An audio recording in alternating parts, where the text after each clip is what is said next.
करने वाले हैं नीट एग्जाम के बारे में।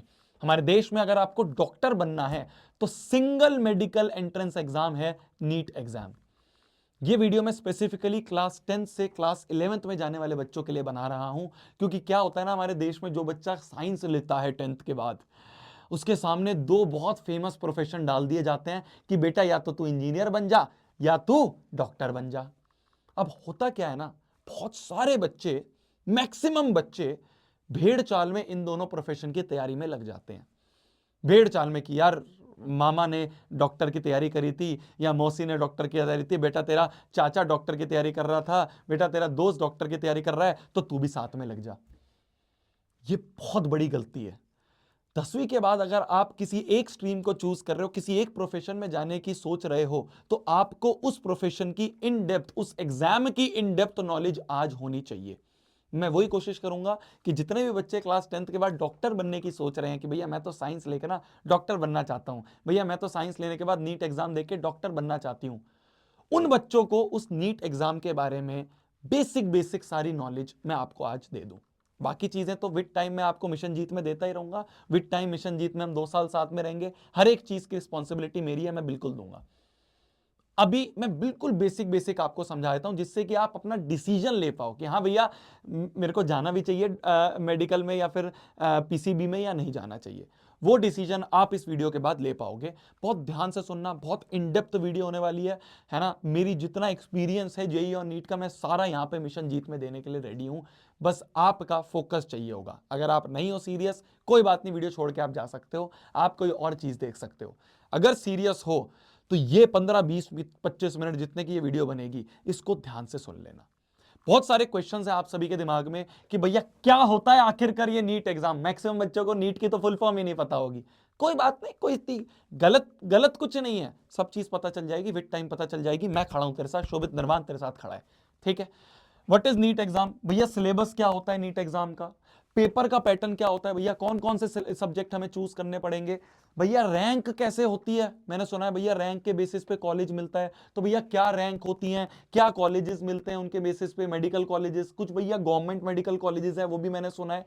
ये सारे डाउट मैं क्लियर करूंगा। अच्छा भैया मैं क्लास 10th का हूं, मैं क्लास 10th की हूं, 10th के बाद नीट एग्जाम की तैयारी कैसे होगी, वो रोड मैप भी थोड़ा सा बता देना भैया। ये सारी चीजें बताने के लिए आज इस वीडियो में मैं तुम्हारे सामने आ गया हूं। सबसे पहली चीज समझते हैं, बिल्कुल बेसिक सी तुम्हारे सामने मैं जर्नी रखता हूं, ठीक है। नीट एग्जाम होता क्या है? सबसे पहली चीज तो NEET exam, NEET, NEET, national eligibility cum entrance test. कुछ सालों पहले तक बहुत अलग अलग एग्जाम होते थे कि भाई क्या कहते हैं, जिपमर ने अपना अलग एग्जाम ले लिया, एम्स अपना अलग एग्जाम ले रहा है, AIPMT नाम से भी एग्जाम होता था। अब क्या करा सरकार ने, कहा कि भाई सिर्फ एक एग्जाम, नीट एग्जाम से सारे मेडिकल कॉलेजेस में आपको एडमिशन मिल जाएगा। मैक्सिमम सारे मेडिकल कॉलेजेस में आपको नीट एग्जाम के थ्रू एडमिशन मिल जाएगा। तो आप क्या करते हो? नीट का एग्जाम देते हो, ठीक है। ध्यान से सुनना, मैं बिल्कुल लेमैन भाषा में समझा रहा हूं, बाकी मैं इन डेप्थ आपको पूरी वीडियो के दौरान बताता रहूंगा। बिल्कुल लेमैन भाषा में समझा रहा हूं कि अच्छा ऐसा ऐसा होता है। तो आपने क्या करा? आपने नीट का एग्जाम दिया। आपने जब नीट का एग्जाम दिया, जैसे मान लो आप, एलिजिबिलिटी होती है, एलिजिबिलिटी अपर लिमिट कुछ नहीं है, आगे आप कितने सालों तक दे सकते हो नीट का एग्जाम। लोअर लिमिट है कि हाँ भाई 17 साल का अगर बच्चा है तो 17 साल के ऊपर वाले बच्चे, या 17 से साल के ऊपर के वाले बच्चे नीट एग्जाम दे सकते हैं। तो आपने नीट का एग्जाम दिया। नीट का एग्जाम देने के बाद 720 नंबर का एग्जाम होता है, तो 720 नंबर में से आपका कुछ स्कोर आया, 720 में से आपका कुछ स्कोर आया। उस स्कोर के बेसिस पे रैंक निकलती है। उस स्कोर के बेसिस पे, इस स्कोर के बेसिस पे, इस स्कोर के बेसिस पे आपकी रैंक निकलती है। भाई जिसने सबसे ज्यादा स्कोर करा उसकी रैंक 1, AIR 1 आ गई। उससे कम वाले का रैंक 2। बहुत लेमैन भाषा में समझा रहा हूं, ध्यान से सुनते रहना, इन डेप्थ सब समझ में आएगा। उससे कम वाले की rank 3, rank 4 and so on up to, जितने बच्चे अपीयर करते हैं उतनी रैंक बन जाती है। जैसे 2025 में लास्ट ईयर करीब 22 लाख बच्चों ने नीट का एग्जाम दिया था, 22 लाख बच्चों ने नीट का एग्जाम दिया था। तो ऐसे ही 1 से लेके 22 लाख तक रैंक बन जाती है, ठीक है। जितने नंबर जिस बच्चे के आएंगे उस हिसाब से उसकी रैंक बन जाएगी, ठीक है। अब क्या होता है, इन 22 लाख में से करीब करीब 12 लाख बच्चों ने नीट का एग्जाम क्वालिफाई करा था। ध्यान से सुनना, क्वालिफाई करने का मतलब नहीं है कि आपको कॉलेज मिल रहा है, ध्यान से सुनते रहना।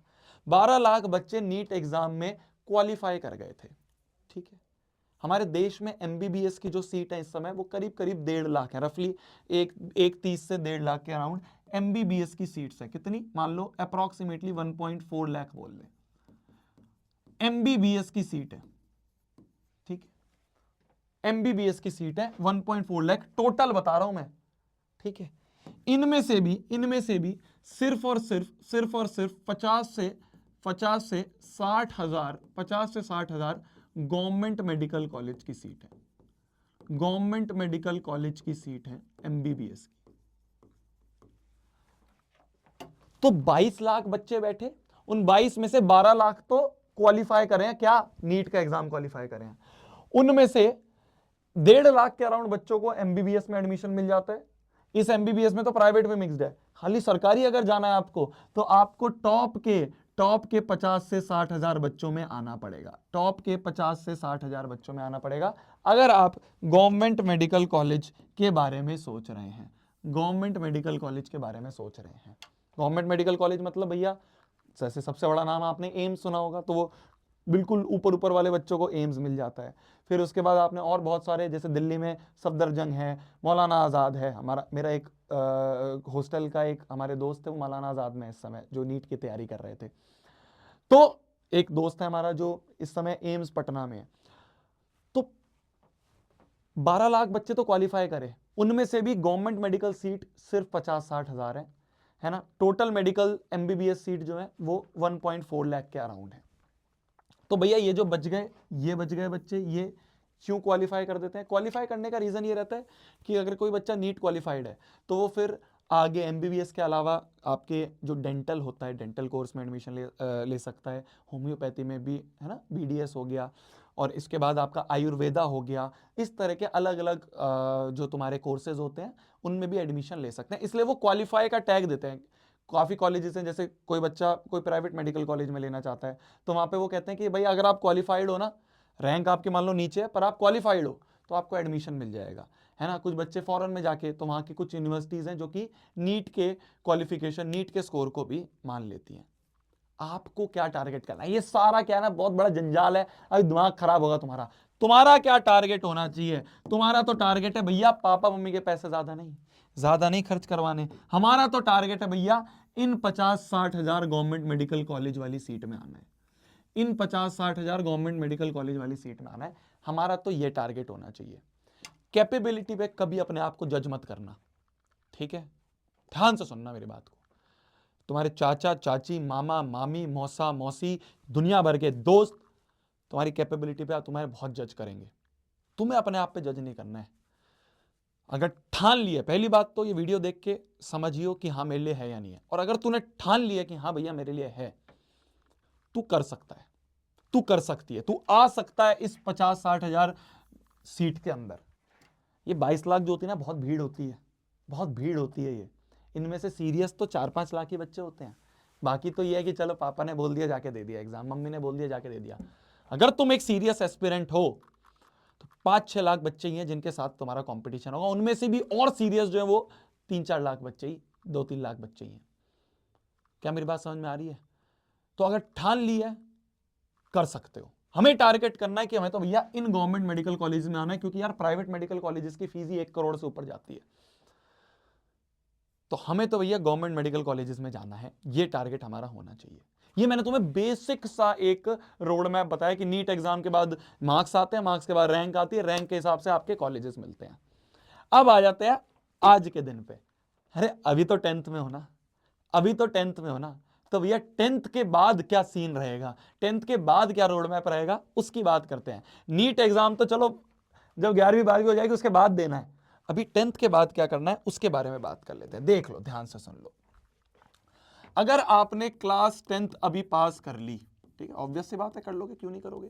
10th पास करने के बाद अगर आपको डॉक्टर बनना है और डॉक्टर बनने के लिए अगर आपको नीट का एग्जाम देना है तो आपके सामने सबसे पहला जो स्टेप आएगा, जो बिल्कुल फर्स्ट स्टेप होगा आपके सामने, वो होगा स्ट्रीम सिलेक्शन।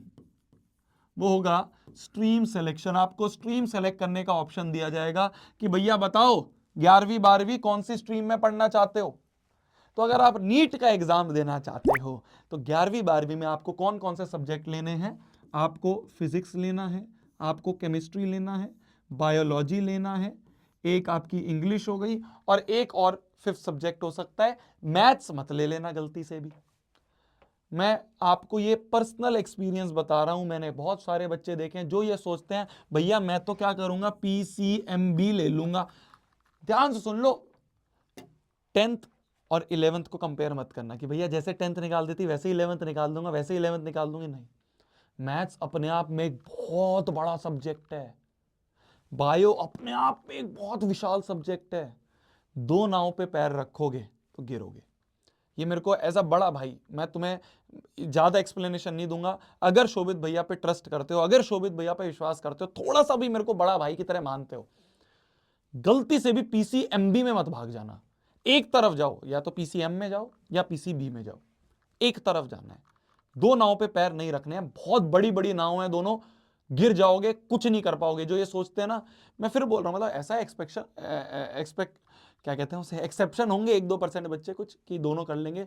मैक्सिमम केसेस में बहुत परेशान होते हैं बच्चे, बहुत होते हैं। मैं तुम्हें आज गारंटेड दे रहा हूं, जो ये बच्चे हैं ना होशियार वाले, जो पीसीएमबी में जाएंगे, 2-3 महीने बाद तुम देखोगे खुद परेशान होते हैं, यार भैया प्लीज मेरी स्ट्रीम चेंज कर दो, मैम प्लीज मेरी, सर प्लीज मेरा स्ट्रीम चेंज कर दो। देखोगे तुम, अभी लिख के ले लो, एक तरफ जाना। शोभित भैया की ये बात बिल्कुल लकीर में मान लो, ठीक है? इसका कोई एक्सप्लेनेशन नहीं दूंगा, बस समझ लो। 3-4 महीने बाद जब तुम 11वीं में जाओगे, मिड 11वीं में देखोगे बच्चे परेशान हो रहे हैं, तुम मेरे को आके थैंक यू कहोगे कि भैया थैंक यू, बचा लिया। मैं तो पता नहीं क्या सोच रहा था, मैं तो पता नहीं क्या सोच रही थी कि दोनों लेके ना जेई भी दे दूंगी, नीट भी दे दूंगा। एक पे जाना है, एक पे जाना है। तो आपको क्या करना है, आपको क्या करना है, एक और फिफ्थ सब्जेक्ट, जैसे कुछ बच्चे कंप्यूटर साइंस ले लेते हैं, है ना, कुछ बच्चे कंप्यूटर साइंस ले लेते हैं, कुछ बच्चे फिजिकल एजुकेशन ले लेते हैं, पीएड ले लेते हैं। मैंने फिजिकल एजुकेशन ली थी, ठीक, तो इजी रहती है थोड़ी सी। तो ये कुछ सब्जेक्ट्स हैं आपके जो कि आपको मैंडेटरी लेने पड़ रहेंगे, ठीक है? फिजिक्स, केमिस्ट्री, बायो तो आपकी सबसे मैंडेटरी सब्जेक्ट है, ठीक है? अब मैं थोड़ा सा तुम्हें ग्लिम्प्स देता हूं, थोड़ा सा मैं तुम्हें ग्लिम्प्स देता हूं, ध्यान से सुनना, ध्यान से सुनना। फिजिक्स, केमिस्ट्री, बायोलॉजी,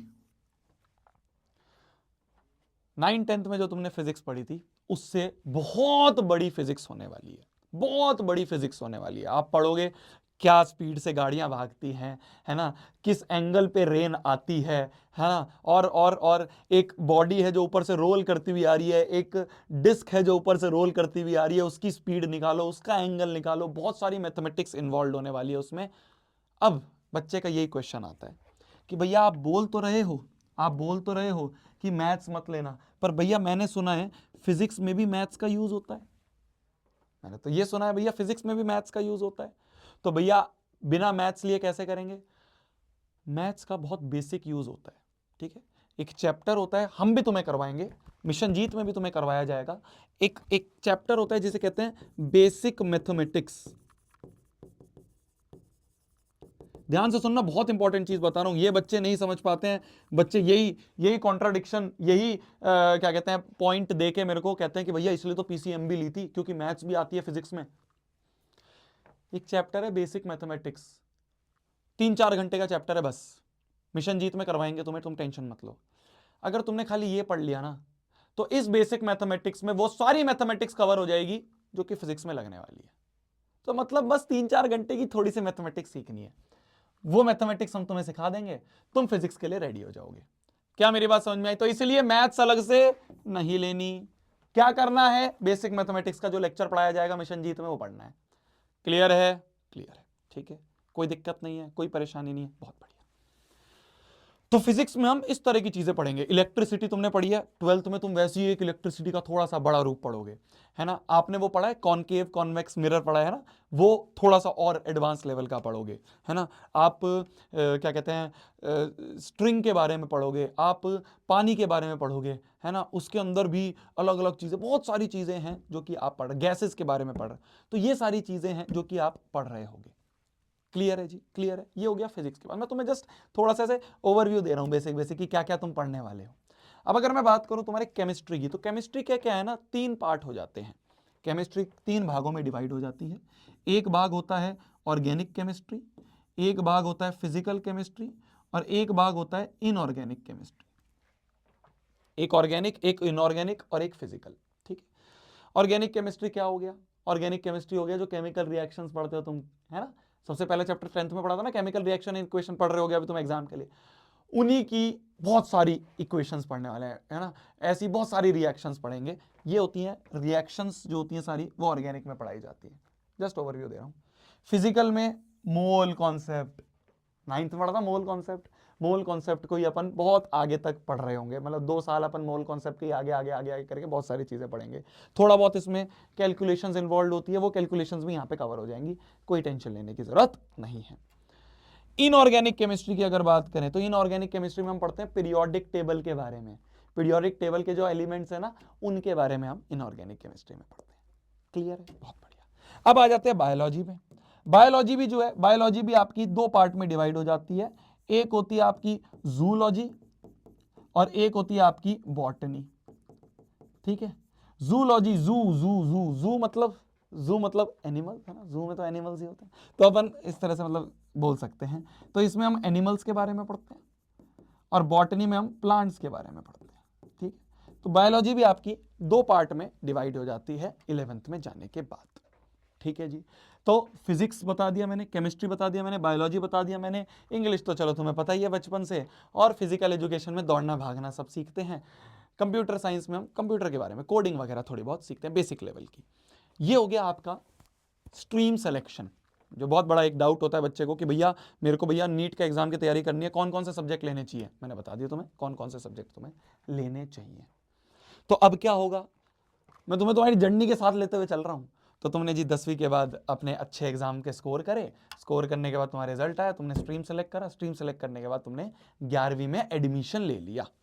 ये सारी स्ट्रीम तुमने सेलेक्ट करी, ये सारे सब्जेक्ट तुमने सेलेक्ट करे, और सब्जेक्ट सेलेक्ट करने के बाद 11वीं में तुमने एडमिशन ले लिया। अब क्या होगा, अब क्या होगा, अब पूरी 11वीं और पूरी 12वीं, क्या बोला मैंने, ध्यान से सुनना, पूरी की पूरी 11वीं और 12वीं आप अच्छे से इंटेंसिव तरीके से क्या कर रहे होगे, नीट की प्रिपरेशन कर रहे होगे। नीट की प्रिपरेशन कर रहे होगे। पूरी 11वीं और 12वीं आपके साथ हम नीट की प्रिपरेशन करवा रहे होंगे। इस बीच में बहुत सारी चीजें होने वाली हैं, मैं तुम्हें आज लिख के देता हूं। मैं तुम्हें बोलता था ना, 11वीं एक बहुत बड़ा जंप होता है, 10वीं से 11वीं एक बहुत बड़ा जंप है। 11वीं से 12वीं तो बच्चे समझ जाते हैं, आदत हो जाती है कि हाँ यार बहुत परेशानियां झेल ही ली हैं, बहुत दर्द सहन कर ही लिए हैं, तो 11वीं से 12वीं में तो क्या ही दिक्कत होगी। पर 10वीं से 11वीं का जो जंप होता है, ये बहुत बड़ा जंप होता है। 11वीं जो होती है ना, ये जो क्लास है ना, इतनी बदनाम क्लास है, ये इतनी परेशानदायक क्लास है, ये इतनी डरावनी भयानक क्लास है, जिसमें आधे से ज्यादा बच्चे जो है यही दम तोड़ देते हैं। क्यों दम तोड़ देते हैं? मैं तुम्हें डरा नहीं रहा हूं, मैं तुम्हें सिर्फ अवेयर कर रहा हूं, मैं तुम्हें एज अ बड़ा भाई अवेयर कर रहा हूं, हर पॉइंट पे खड़ा हूं तुम्हारे साथ। आज यहां पे लिख के ले लो, मैं यहां पे तुम्हें वादा करता हूं हर एक चीज में खड़ा हूं, हर एक चीज में, बशर्ते तू भी मेरे साथ हर जगह खड़ा है, तू भी मेरे साथ हर जगह खड़ी है, तू मेरे पे ट्रस्ट कर रही है। दिक्कत ये होती है, क्या होता है, बच्चे क्या है ना, डिफरेंट डिफरेंट लोगों पे भागना शुरू करते हैं। ये सुना 2 दिन फिर इस पे भागेंगे, फिर 2 दिन इस पे भागेंगे, फिर अब ये आ गया इसकी बात, एक को चुन लो, एक को पकड़ लो। मैं जरूरी नहीं कर रहा हूं मेरे को, मेरे अलावा कोई और तुम्हें बेहतरीन लगता है, मेरे से अच्छा कोई लगता है, जाओ, पर किसी एक के पास, मुझे मुझे किसी से इससे फर्क नहीं पड़ता कि तुम मिशन जीत के साथ हो या फलाना के साथ हो, मुझे इससे फर्क पड़ता है कि तेरा नीट में अच्छी रैंक आनी चाहिए और तेरे को मेडिकल कॉलेज मिलना चाहिए।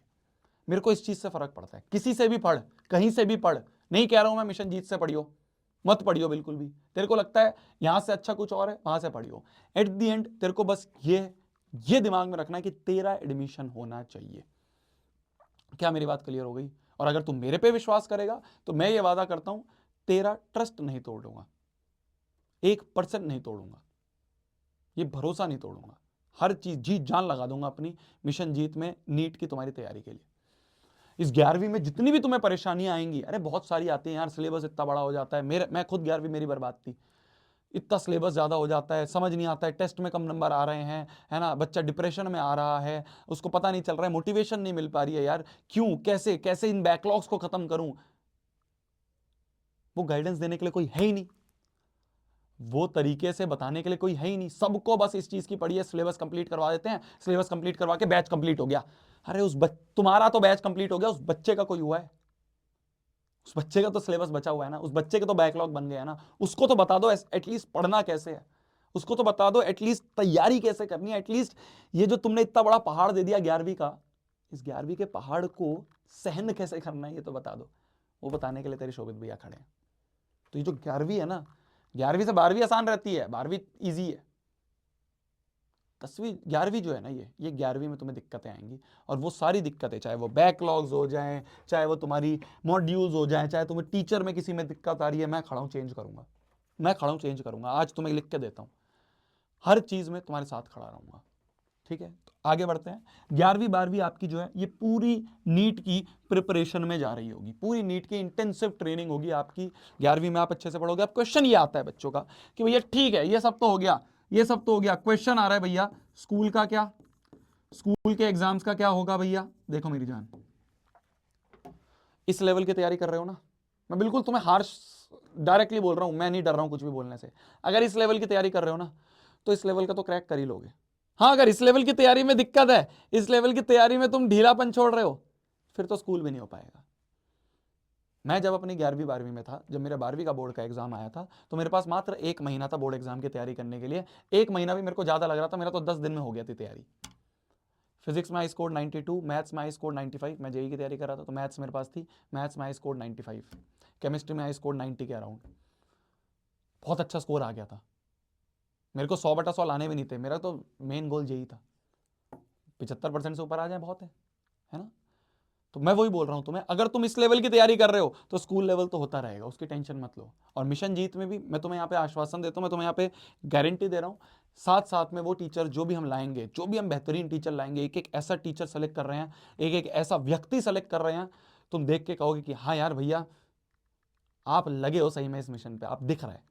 वो टीचर भी, वो जो आपके सामने वो भैया दीदी जो भी हैं, वो खड़े रहेंगे और वो आपको साथ साथ में स्कूल एग्जाम के लिए भी गाइड कर रहे होंगे। तो school exam is not difficult, वो तुम्हें इतना बड़ा टेंशन नहीं दे रहा होगा। उसके लिए मैं खड़ा हूँ, उसके लिए शोभित भैया खड़े हैं, मैं तुम्हारे लिए कुछ ना कुछ कहते हैं ना प्रबंध मैं कर दूंगा, तो उसकी टेंशन मत लेना। फोकस करो इस पे, इसका जो होगा ना, इसकी पूरी तैयारी पे फोकस करना है हमें। अरे क्लियर है, क्लियर है मेरी बात, क्लियर है मेरी बात। अच्छा, अब आ जाते हैं नीट एग्जाम पे कि भैया चलो ठीक है, 2 साल तैयारी कर ली। अब ये जो नीट एग्जाम होता है किस तरह से होता है, क्या होता है इस एग्जाम में, थोड़ा नीट एग्जाम के पेपर के बारे में बता दो। तो नीट का जो पेपर होता है, उस पेपर के बारे में थोड़ा सा समझ लेते हैं, उस पेपर के बारे में थोड़ा सा समझ लेते हैं। देखो मेरी जान, देखो मेरी जान, ध्यान से समझना, ध्यान से समझना। ये एमसीक्यू बेस्ड पेपर होता है, पूरा का पूरा एमसीक्यू पेपर होता है। आपके पास 4 ऑप्शंस आएंगे, 4 ऑप्शंस में आपका +4 होता है, अगर आप करेक्ट करोगे, इनकरेक्ट करोगे -1 होता है, छोड़ दोगे तो कोई नंबर नहीं कटेगा, कोई दिक्कत नहीं है। +4 -1 होता है, ठीक है। आपका ये ऑफलाइन एग्जाम होता है ना। ऑफलाइन एग्जाम का मतलब, ऑफलाइन एग्जाम का मतलब आप एग्जाम सेंटर पे जाओगे, वहां पे ओएमआर शीट होगी, ओएमआर शीट पे आपको भर के करना होता है, ठीक है जी। कौन करवाता है भैया ये एग्जाम? ये एग्जाम पहले तो सीबीएसई वगैरह भी करवाते थे, अब ये एनटीए करवाती है, नेशनल टेस्टिंग एजेंसी ये करवाती है। कितने नंबर का होता है भैया ये एग्जाम? 720 नंबर का होता है भैया ये एग्जाम, 720 मार्क्स। भैया 720 मार्क्स कैसे कैसे डिवाइड होते हैं, सुन लो मेरी बात। आपका फिजिक्स केमिस्ट्री ये दोनों के दोनों 180 मार्क्स के होते हैं, ये दोनों 180 मार्क्स के होते हैं। बायोलॉजी तो इंपॉर्टेंट है, तो बायोलॉजी सबसे ज्यादा नंबर की होती है, जो कि आपकी 360 नंबरों की। तो ये सारे इन टोटल मिला के 720 मार्क्स हो जाते हैं। अब आपके दिमाग में आएगा भैया 720 में से कितने लाने चाहिए। साल दर साल कट ऑफ बढ़ रहा है, साल दर साल कंपटीशन भी बढ़ रहा है। अब देखो 22 लाख बच्चे बैठे हैं यार। कहा जाता है JEE NEET exams are not exam जिसमें आप सिलेक्शन देखते हो, जो वहां पे लोग बैठे हैं वो सिलेक्शन नहीं देखते, वो रिजेक्शन की सोचते हैं कि कौन है चलो रिजेक्ट, कौन है चलो रिजेक्ट। अगर अब मैं जितने मेरे दोस्तों से बात हुई है जो एम्स और मेडिकल कॉलेजेस में, गवर्नमेंट मेडिकल कॉलेज में, उनका तो यही कहना है भाई 650 से ऊपर मार्क्स जो है, 600 650 से ऊपर मार्क्स जो है टारगेट करने पड़ेंगे अगर आप उस चंक में आना चाहते हो 50-60 हज़ार वाले। मुश्किल नहीं है, हो जाएगा। 2 साल है हमारे पास, 2 साल है हमारे पास, कर लेंगे, हैं 2 साल हमारे पास, कर लेंगे। ठीक है, बस डेडिकेशन चाहिए, ट्रस्ट चाहिए तुम्हारा।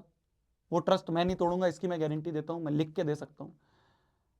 बस इस चीज को समझ लेना, इस चीज को समझ लेना कि जो बोला जा रहा है बस उसको लकीर मान के करते जाओ। ठीक है, ठीक है जी।